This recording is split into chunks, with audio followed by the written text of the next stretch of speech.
Welcome to another edition of Drugs, Crime, and Politics. Good evening. I'm your host, Buford Terrell. Our program, as usual, is brought to you by the Drug Policy Forum of Texas. We have a special treat for you tonight in our guest, but before I introduce him, there have been a couple of rather interesting news stories this past week. One of the first comes from the state of New Mexico, which has recently begun allowing direct sales of Narcan, an opiate antagonist, to the general public. This is a drug that counteracts the effects of opiates, including heroin and morphine, and is an almost guaranteed preventer of narcotic overdose deaths. It's standard treatment in emergency rooms. New Mexico had a major problem with overdose deaths several years ago. They started out a program having the drug carried for administration in police cars and by ambulance crews. It was successful enough so that now they're allowing direct sales to the public. This certainly is one of the most encouraging and forward-looking harm reduction programs that has been tried in this country recently.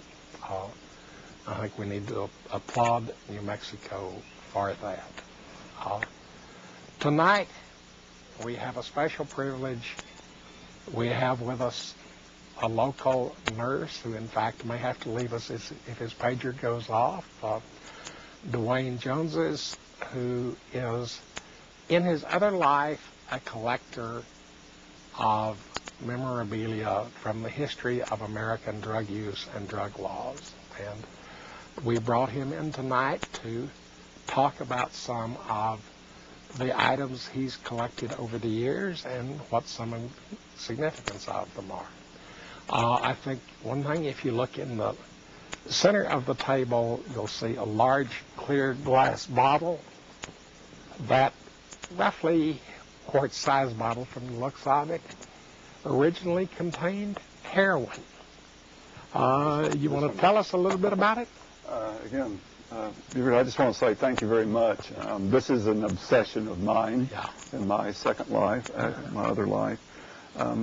Again, being a nurse now going on 16 years, before I had a severe accident back in 1978, I had never touched or had any dealings with cannabis, but I got a new girlfriend in 1979, and she showed me that I couldn't function on opiates.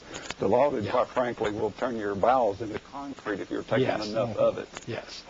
So lo and behold, with a non-union comminuted manufacturer, I found out that cannabis had medicinal values. I didn't know all this other stuff, but I have spent several million hours on eBay and looking at all these things here, just the general aspect of it. I've probably got enough now to outfit a good-sized library. And I didn't even have a chance to get even, this is not even but about a quarter of what I could have brought down here, but it's the general overview of the illegitimacy of drug prohibition, and it's the bastardization that I am out to prove, because cannabis does have medicinal value. I mean, I collected all the way back.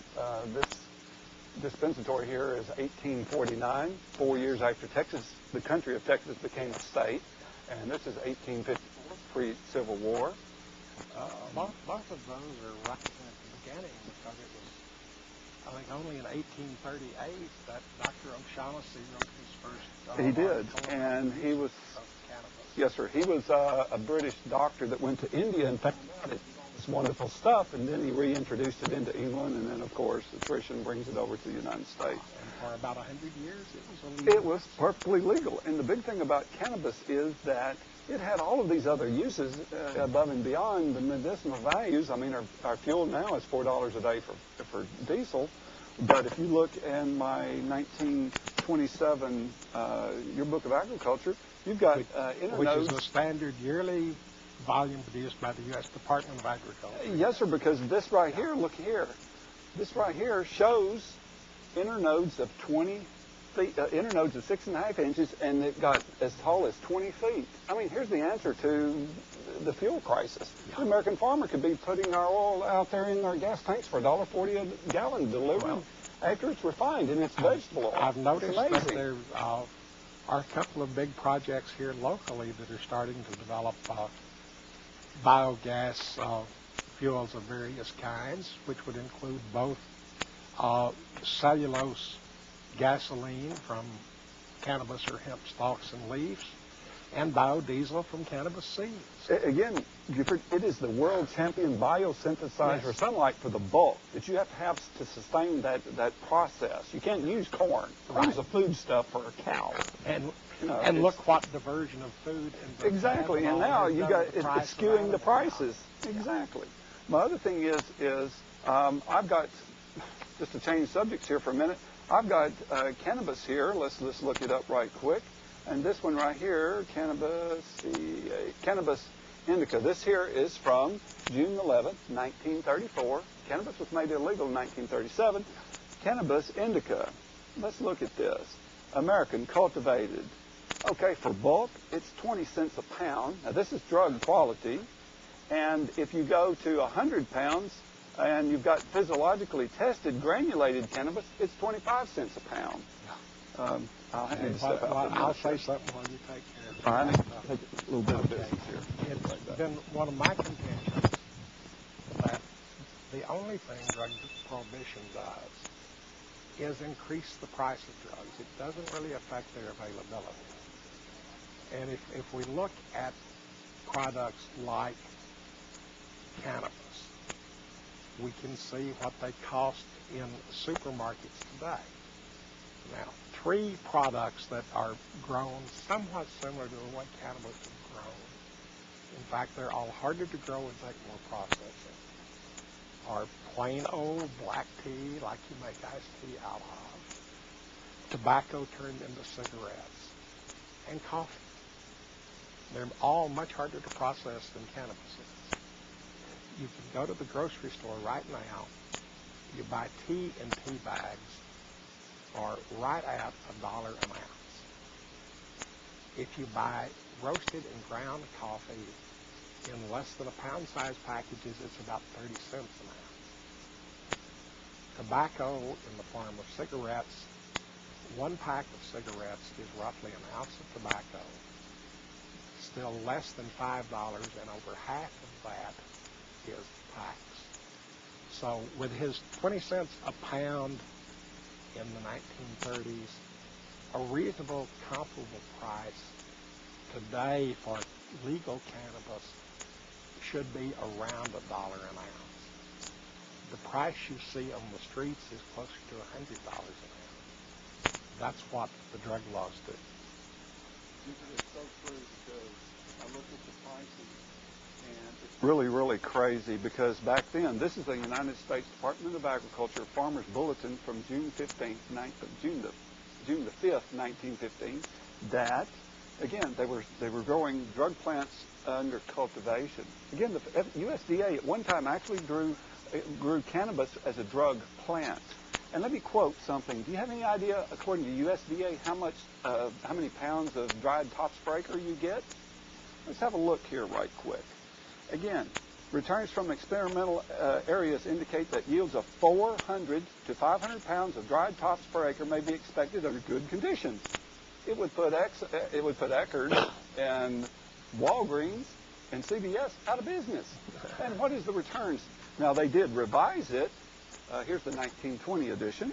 And they revised it down to 350 to 400 pounds of dried tops per acre. This is USDA government stuff. Now, by dried tops, are they talking about the flower bud? Yes, or the sir. entire plant? Again, this is medicinal plants. This is crude drugs because you're drying crude drugs, although cannabis is not mentioned in this one. So this would mean that the 400 pounds of buds might be a couple of thousand pounds of whole plant. Yes, sir. And again, this is specific, and it tells you about pulling out the males and all that. Yeah. Here also is the 1935 edition, U.S. Department of Agriculture, where cannabis was conveniently omitted because, again, they had already started the social shift because the Machine Gun Act of 1934 was ruled constitutional March the 14th. Once it was once it was ruled constitutional, at that point the transfer taxes were, well, I'm sorry, I've got to go again. On the Machine Gun Act and the transfer taxes, in Congress, as part of the fight against the alcohol prohibition and the use of Thompson submachine guns by the bootleggers, passed a law imposing a prohibitively high tax on the sale of machine guns. The drug dealers contested on the grounds that this wasn't designed to raise revenue, which is what taxes are for. It was designed to force machine guns off the market. The Supreme Court said, that's right, and it's okay. Congress can use the taxing power to destroy. And it was based on that logic that the government wrote the 1937 Marijuana Tax Act, which in effect used the power to tax to drive marijuana from the market. So it's a case in which the government had been under pressure. The southwestern states had been trying to use laws against marijuana as a means of combating Mexican immigrants, especially agricultural labor. And as unemployment grew during the Great Depression, they wanted the federal government to take over that job. The government had resisted federal laws against marijuana, but ultimately by about 1935, the states had pressured them enough that they felt like it was time for the federal government to act against marijuana. Interestingly enough, from then until quite recently, the federal government still didn't do anything about marijuana. They still left most of the marijuana enforcement to the states. It's only when, for instance, states like California legalized marijuana for medical use within the state of Texas that the federal government started really coming down and trying to enforce the federal anti-marijuana laws against activities within the states. I want to remind you that our phone lines are live. Please call in if you have any comments or questions about it. We're going to be here, and I suspect tonight we'll be talking a whole lot more history than we normally do. And unfortunately, since that's a large part of what my professional life was, if you don't want to hear a professor lecturing, you better ask us some good questions tonight. I don't know if Dwayne had an emergency call to go back to work or if he'll be joining us again. I hope he comes back, but I think we can carry on without him. And he's got some things here that I think are being pointed out in our current news stories. The government seems to be rather embarrassed by their drug laws right now, because for nearly 100 years they've been preaching to us about bad drugs and evil drugs. They've been telling us that heroin is evil, we've got to suppress it. Marijuana is evil, we've got to suppress it. Cocaine is evil, we've got to suppress it. But now what we hear from them are about kids and adults abusing prescription drugs. And all of a sudden, they can't have this good drug, bad drug split anymore. It comes down to the way people use them. And among other things, Dwayne brought in tonight, is a little giveaway that the manufacturer of Atoran handed out to doctors to advertise, get them to prescribe Atoran. This is a calculator.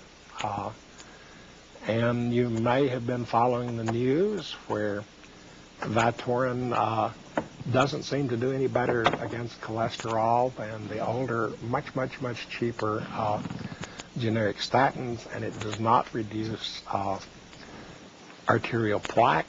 There's a jar over there about Vioxx.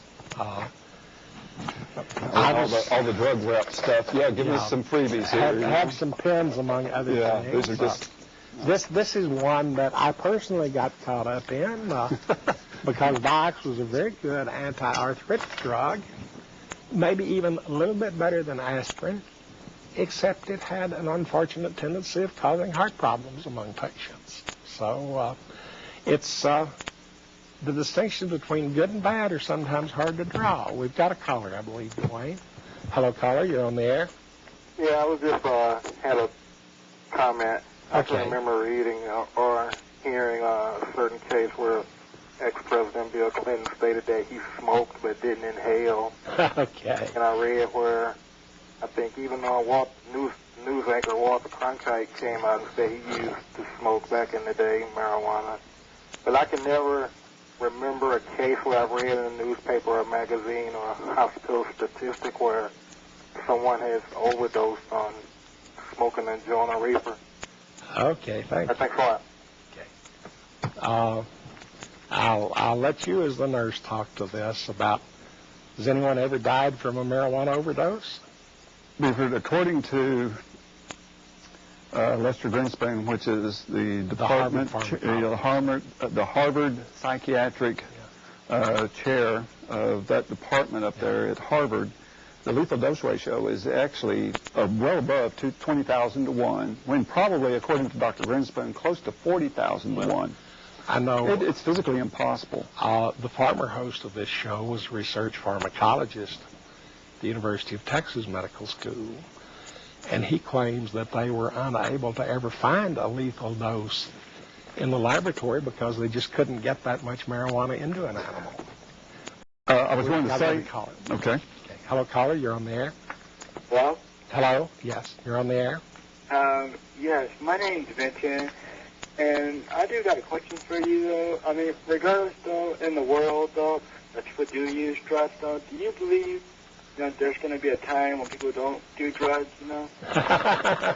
That's a good question. You want to take a shot at it? Or? Again, if you go back into history, Buford, in the Garden of Eden, prohibition failed.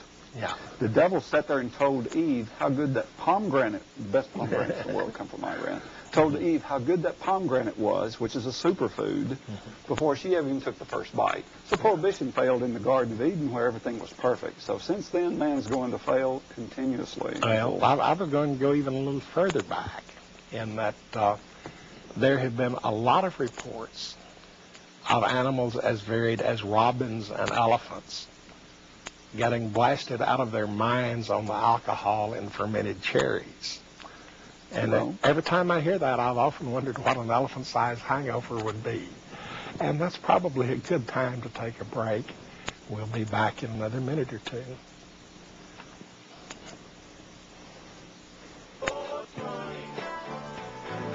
Houston Normal will be having our 7th annual 420 Fest membership drive and fundraiser on April 19th. Dean Becker of the Cultural Baggage Show will be master of ceremonies for a night of activism and celebration. Our featured speaker will be National Normal Board member and host of the radio program Weekday Legal, attorney Norm Kidd. The musical guests we have lined up are Lone Star Porn Star, Opie Hendricks, Sean Reaper, Cosmic Pearl, the New Jack Hippies, and Liquidius. We'll also have arts and crafts from local merchants as well as raffles to include items autographed by Tommy Chong and NFL great Mark Stepnoski. The Last Concert Cafe is located at 1403 Nance Street. That's April 19th with doors opening at 6 p.m. Find out what you can do to help change marijuana laws in Texas at houstonnormal.org.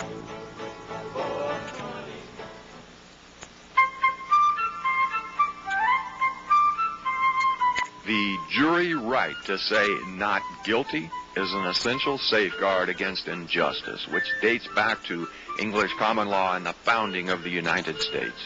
Jurors in early 19th century America routinely refused to enforce the Alien and Sedition Act, and they rejected the Fugitive Slave Act.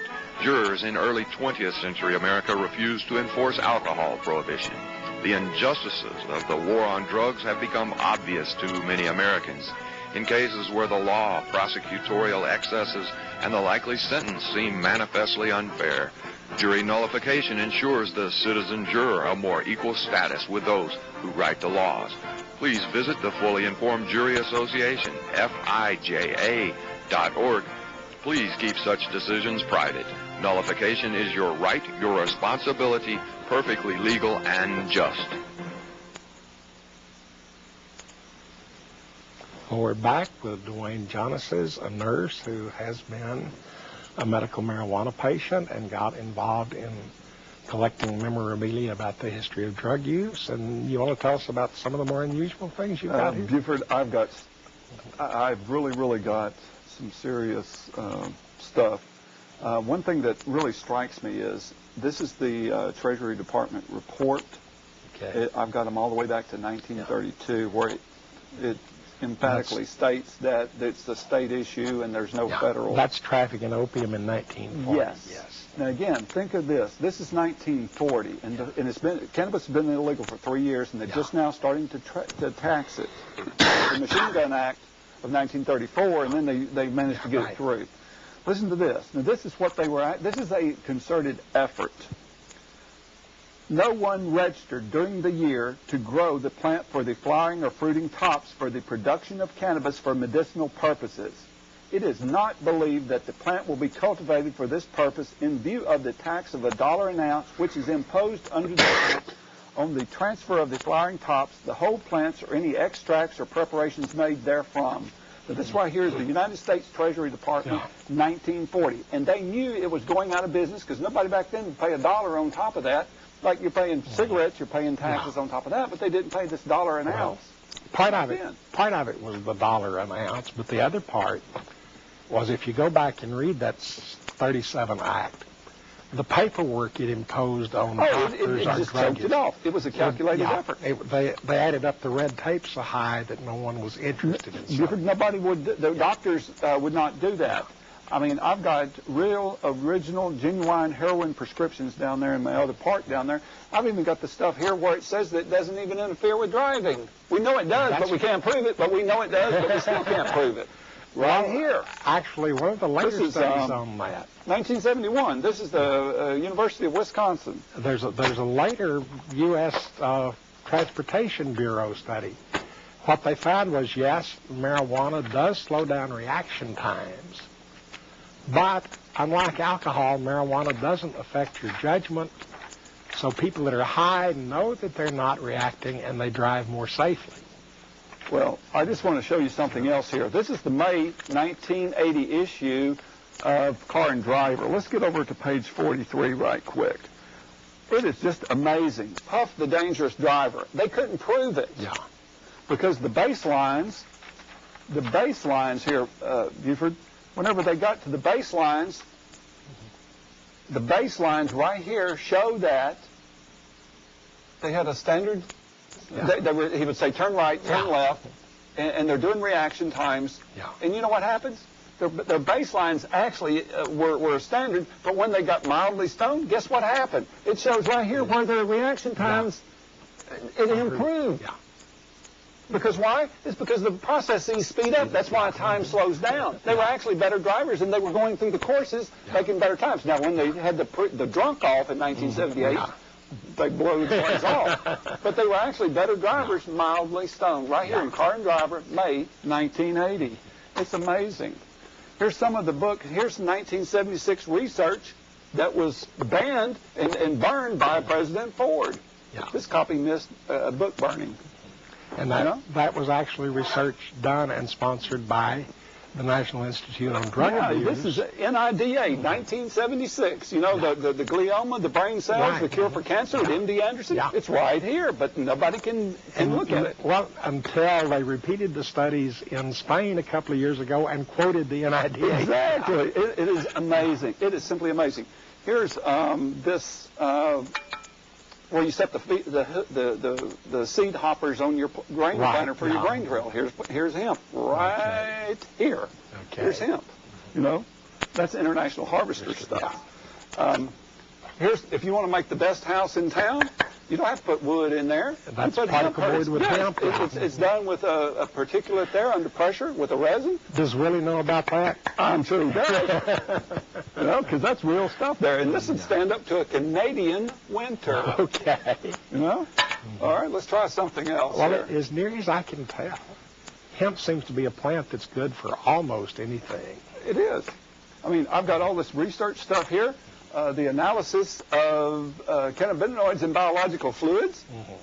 I can pass a hair test Yes. because I don't need it. But I just love telling about it. You know, it's amazing. Here's a...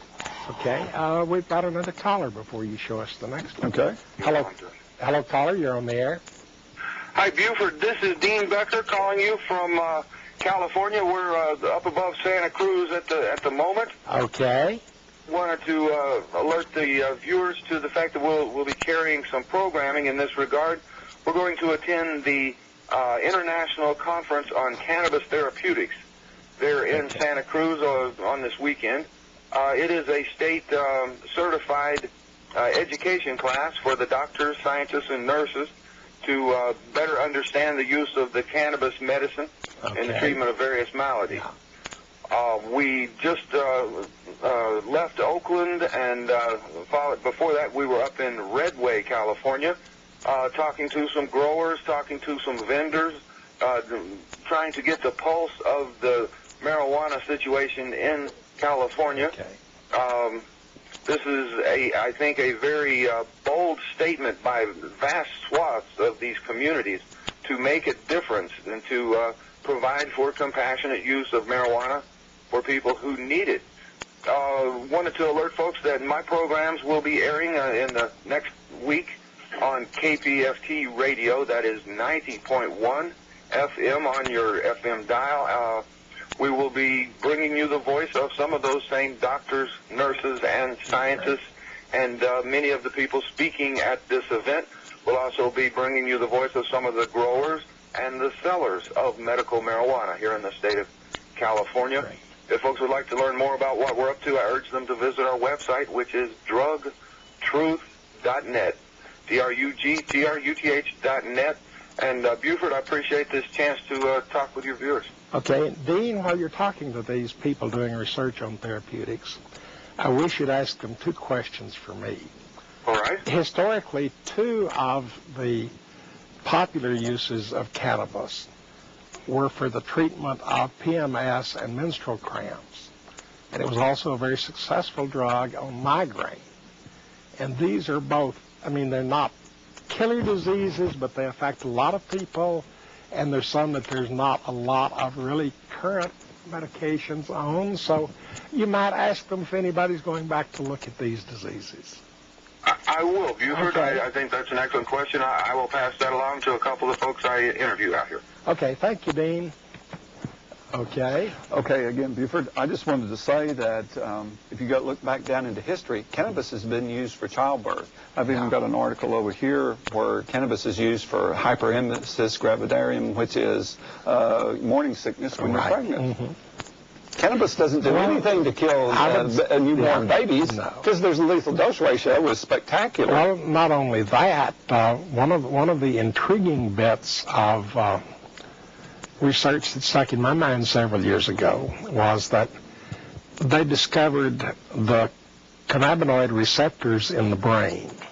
That the brain is designed to actually use cannabinoids.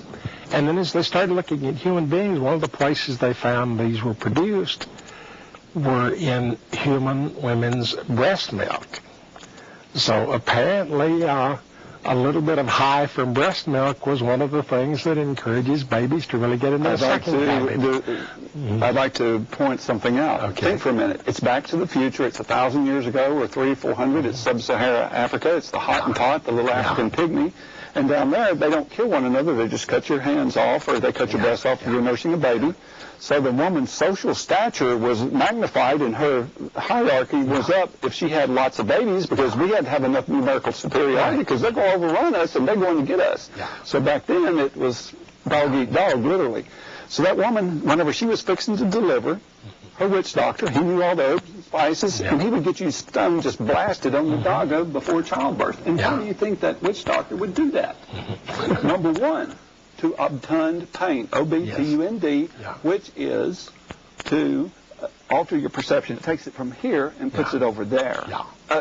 Opiates just blast you out and you're done and you're obliterated and whatever. But it would obtund the pain, take it from here, put it over there.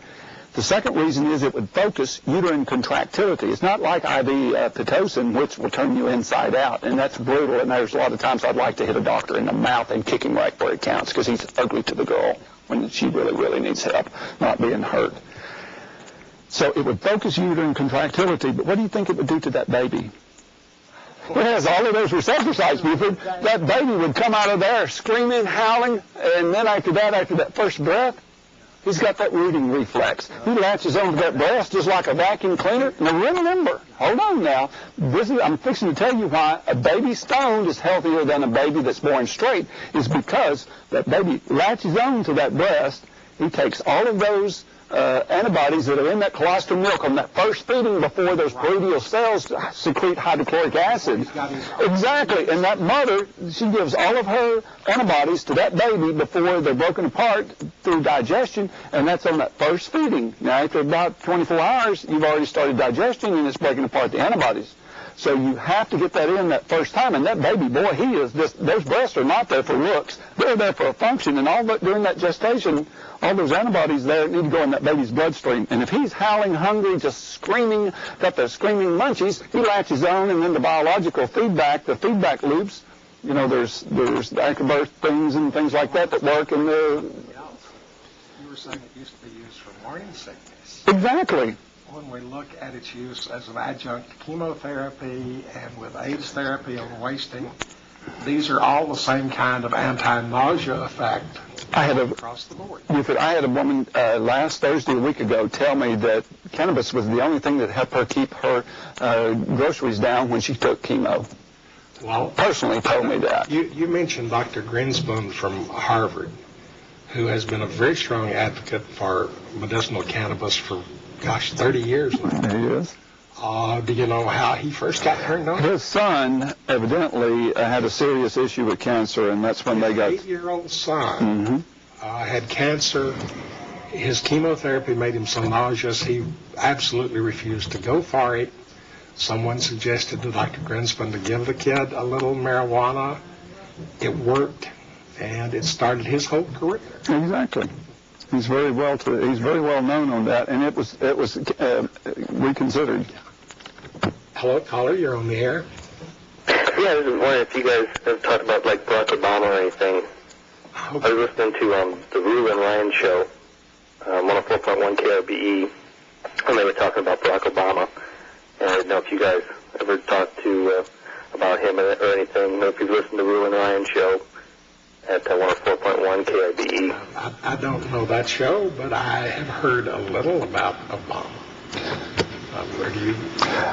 He supposedly has imbibed a little bit there on some of the illicit substances, but as far as I know, he's probably not going to be supportive. I'll leave it at that. They say, and I haven't read it, but the first of his autobiographies that he wrote several years ago, he admitted to being a little bit of a wild child, and as a teenager using marijuana and a little bit of cocaine when he could afford it. But I think that this needs to be put in the context of presidential drug use in general. And here's one where I don't know much about the 19th century, but Nixon, for instance, was strung out on some rather strong anti-anxiety pills from his friend Lee for years. Yes, he was. Kennedy smoked marijuana. He probably, all of the evidence suggests, tried LSD with Timothy Leary, and for many, many years received a daily injection of amphetamines from the original Dr. Feelgood out of New York. Well, you know what killed Elvis? Prescription drugs. Yeah. It was George Papadopoulos, something. He was... Yeah. the vagal response, that's what killed Elvis Presley. Prescription Al meds. Gore admitted to rather frequent use of marijuana when he was a college student. Bill Clinton said he tried to use marijuana, but when he tried, his asthma blocked him up and he couldn't inhale. So we'll leave that. Now, George Bush.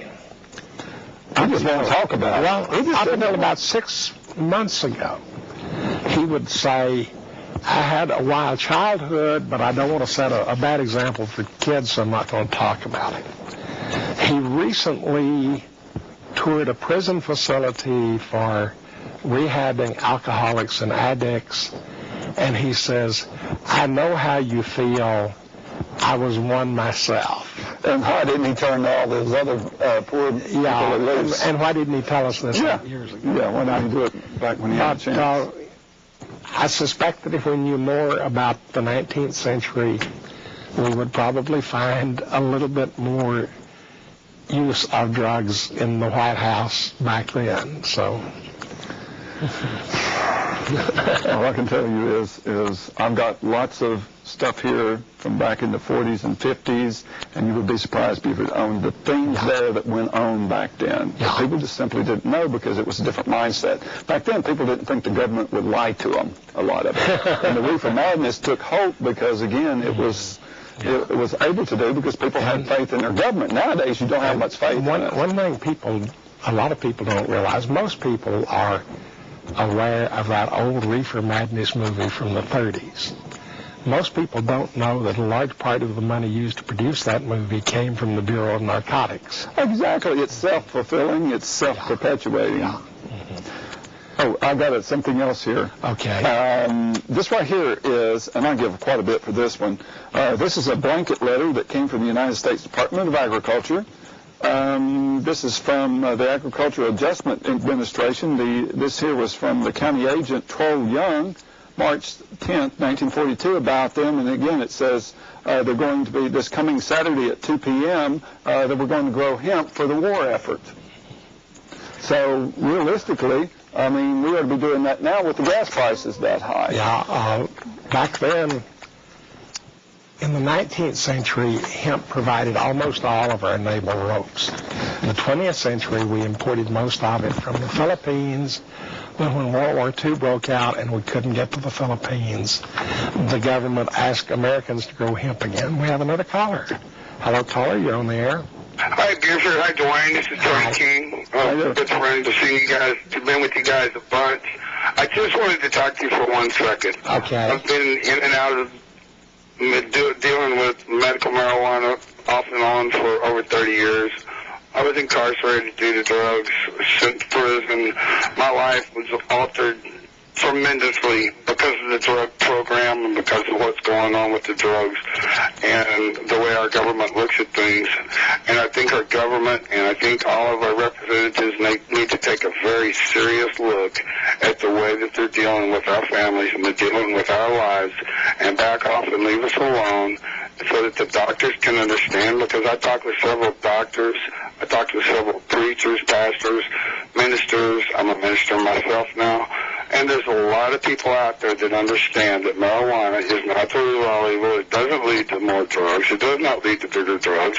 And if we could decriminalize it and we could make things to where people could control it and things would be on a more even keel as far as the business itself, I think that we could turn it into a profitable business that would help in our government and our economy. It would help with our medical programs. It would help with just about everything across the board. My wife has chronic fatigue syndrome. She had a lot of problems with chronic migraines. She had a lot of problems with her hemochromatosis, which is an iron overload disease, and marijuana did nothing but ease the pains and make things more tolerable for her throughout the entire battle that she had with her problems that she had. And we need to back off as far as our government to leave people like us alone so that we can move on. Right now, I'm dealing with one thing. I'm trying to get on the payroll with a large contracting organization, and I know the day after Memorial Day, I'm going to have to do a hair test. Okay. And if I fail that hair test, I'm not going to be able to get on the payroll to work for this company in the status to where which I qualify for right now. So I've had to stop. And what's happened is my ADHD has just gone wild, and it's made it almost impossible for me to control it. Well, thank you. That's nice to hear that, and that's your problem. Let me ask you something about the testing here. With the hair test for THC, can you distinguish in the hair test whether someone has been using natural marijuana or using the DEA's favorite fake drug, Marinol? Again, Buford, I actually have a book on hair testing, and from what it's telling me, there are different types of hair texture. Right. If you're a black man, you're going to be at a disadvantage. Right. If you're fair-skinned, if you got the strawberry blonde, you're going to be able to get away with it because, again, the way the texture of the hair is, because it holds the molecules. Specifically against the natural product, I would say that there's going to be a high degree of probability that you'll test positive with both. Well, what I was thinking, in a case where someone is applying for a job where they're going to face a hair test, if they had a prescription from their doctor for Marinol, well, then you would probably be able to get under the radar. Then it looks to me like that probably they might. But here's something also, too. I came across something that was a little weird, and that was the sweat patch test.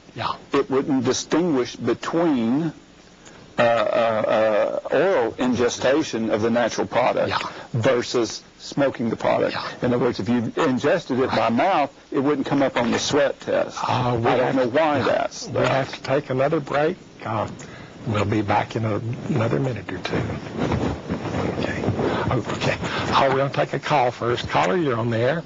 Hi there. Hello. Hi. My question is, I was watching the Rule and Ryan show, and I was wondering if the kids bring Advil to school, is that still wrong?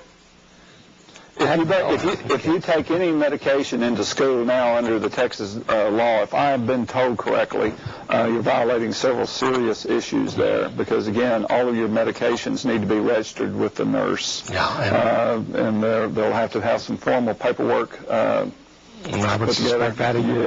I mean, you could even get anything. I mean, it's 0 cents mostly. Now, there's been several issues there that's came up in recent memory where someone was a reactive airway asthmatic and they had to have their nebulizer treatment, and more importantly, they had to have their handheld puffer, and they were allowed to carry that on their person instead of having to run to the nurse's station. Why Eric come up with this shit? Hello? Hello, you're on the air. I'm sorry, I got disconnected. Oh, I'm sorry. I was wondering if the kids that bring Advil to school, will they still get in trouble? Yes, ma'am. Mr. Panther on 104 said that they can get in trouble, but Rula said they don't. So I was just wondering. I disagree because there's going to be issues if that's actually Advil. I disagree. I can't hear you. Again, dear, I would say there's going to be issues. It may be Advil, but there's going to be someone that's going to say that it's not. I would recommend not taking any Advil to school. Any kind of medication of any kind. It has to be registered in the nurse's office. Aspirin? Everything, anything. Aspirin, Tums, it doesn't matter what it is. It doesn't matter what it is because, again, of 0 common sense. Okay, because on the Rule and Ryan show, they were saying something else. Ma'am, this is not that show. I'm just telling you that that's my opinion as a nurse. Okay. Oh, well, okay. I guess Valerium is out of the question, too. That probably would be also in question also. Oh, what about, like, chlorets? And again, if there's any question that that's not what it is, you're going to be in serious jeopardy. Oh, no, I don't want to do that. Okay, thank you. Yes, ma'am. And now we'll take a break. We'll be back in about a minute. This week in drug war history, March 27, 2001. Governor Garcia of Chihuahua, Mexico, says he would support legalization of certain drugs to dilute the power of criminal groups that benefit from the black market. March 28, 2002. Federal Judge Emmett G. Sullivan rules that the Barr Amendment effectively prohibited the plaintiffs from gathering signatures to place Washington, D.C.'s medical marijuana initiative on the ballot. March 28, 2003, the Hemp Industries Association, several hemp food and cosmetic manufacturers, and the Organic Consumer Association petitioned the Ninth Circuit to once again prevent the DEA from ending the legal sale of hemp seed and oil products in the U.S. March 29, 2000, CNN reports that a multi-nation drug sweep known as Operation Conquistador netted 2,331 arrests. March 30th, 1961, the UN Single Convention on Narcotic Drugs is convened in New York City. This is Steve Nolan for the Drug Truth Network.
Hey, look over there. Damn it, look over there. We're back with Dwayne Jonas and some of his collection, but first we've got another caller.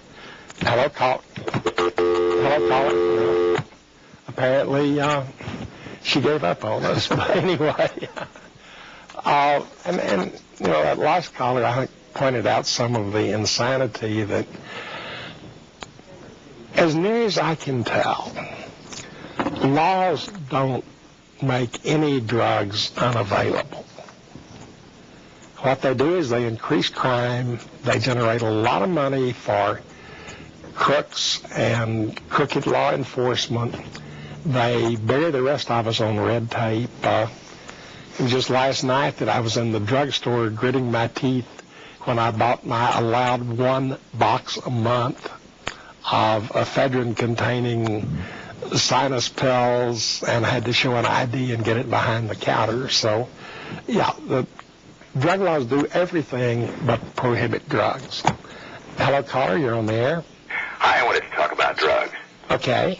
Well, first of all, have you ever done any?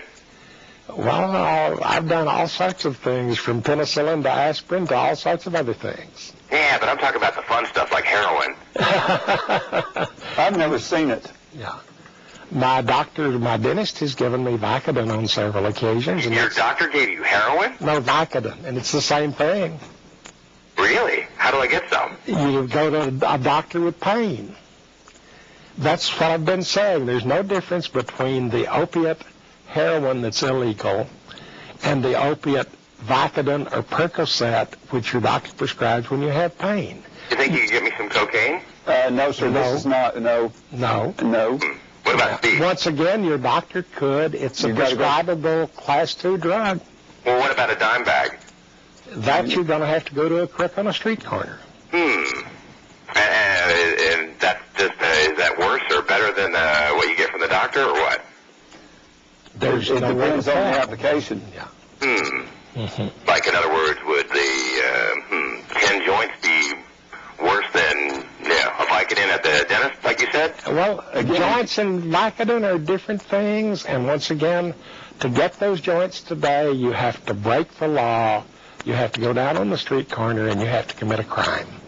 Do you think prostitutes would have any? Yeah, ask them. It's the world's oldest profession anyways. Okay, well, thank you very much. Yes, sir.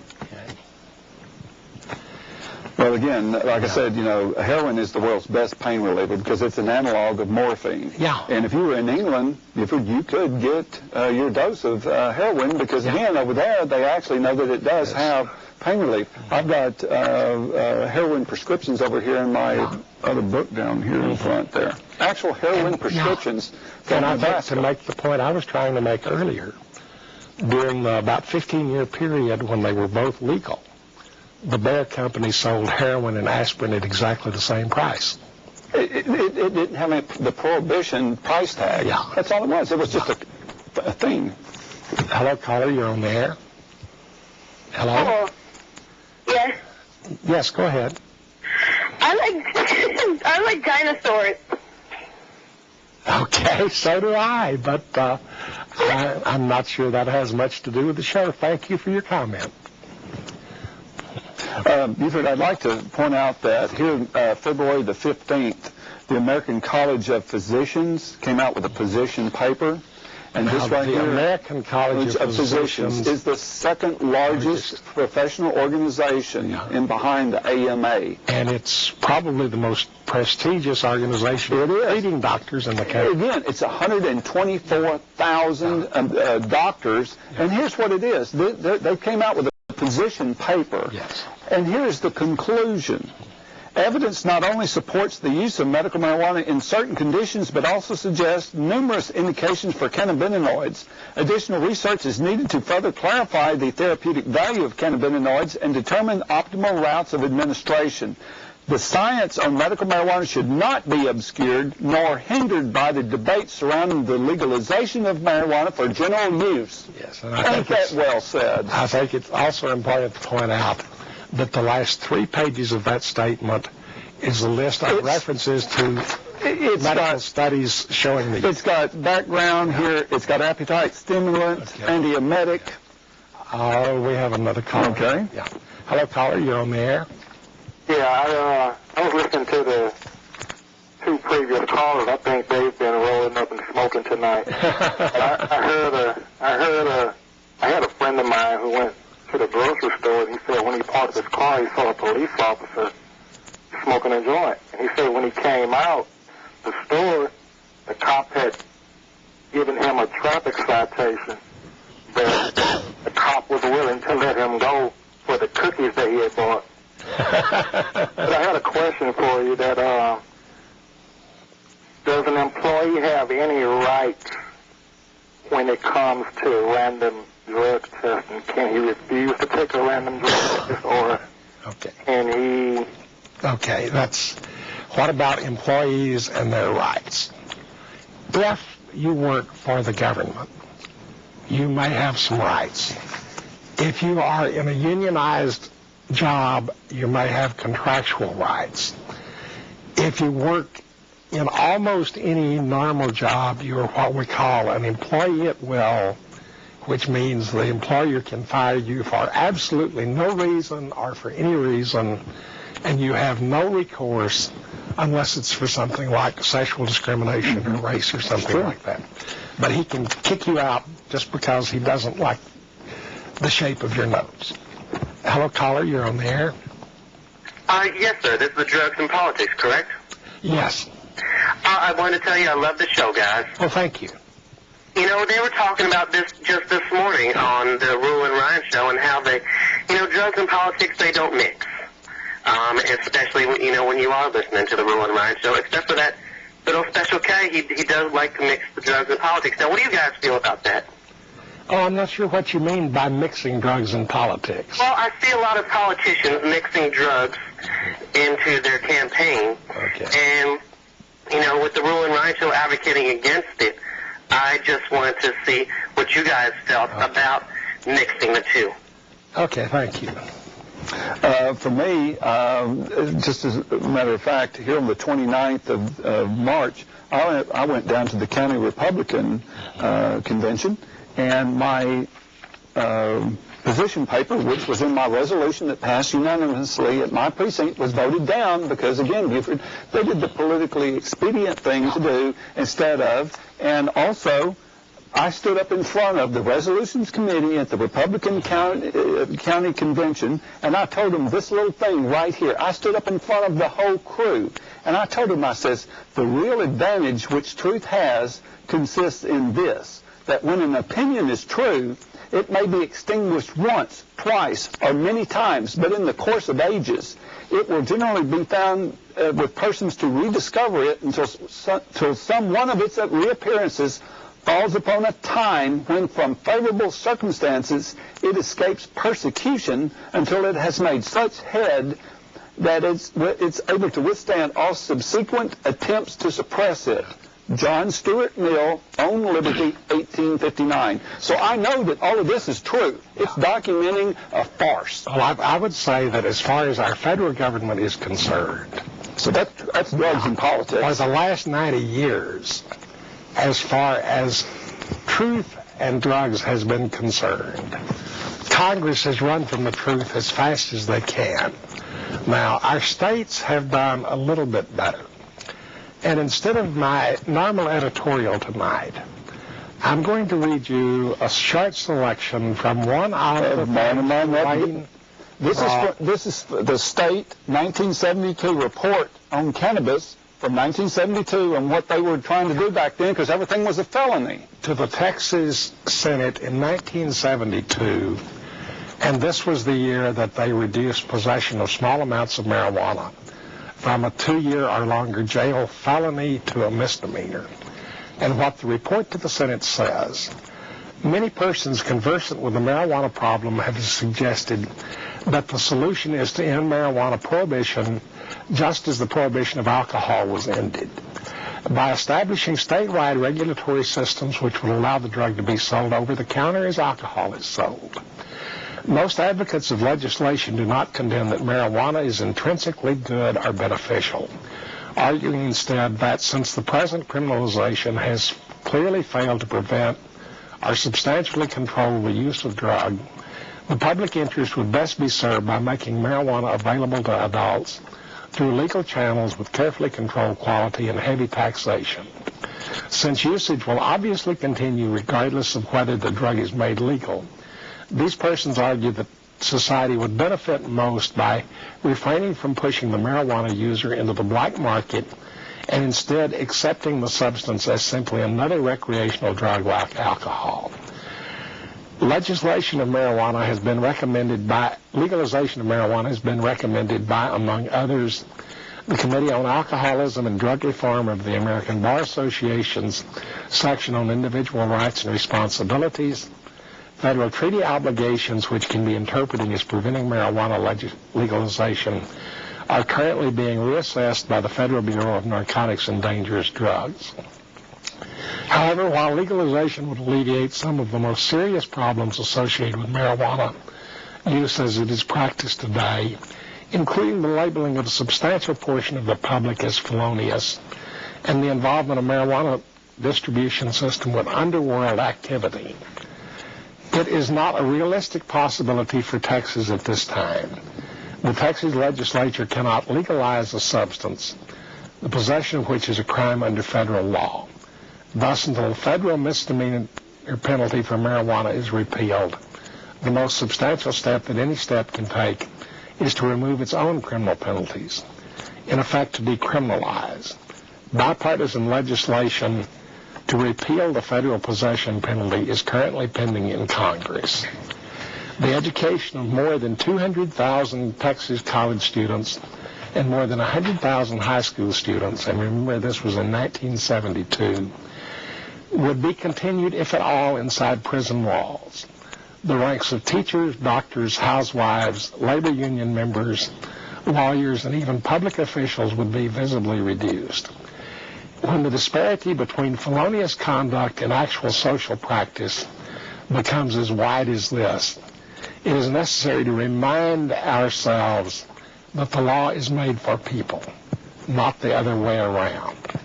That was the report of the Texas Senate in 1972.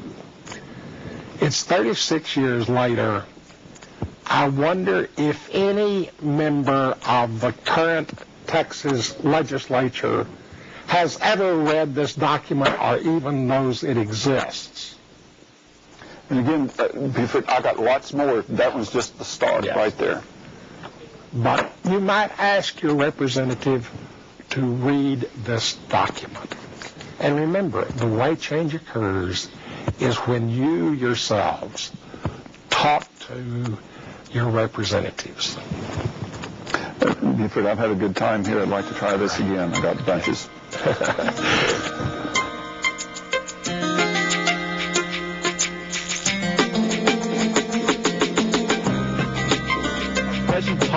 This program is made possible.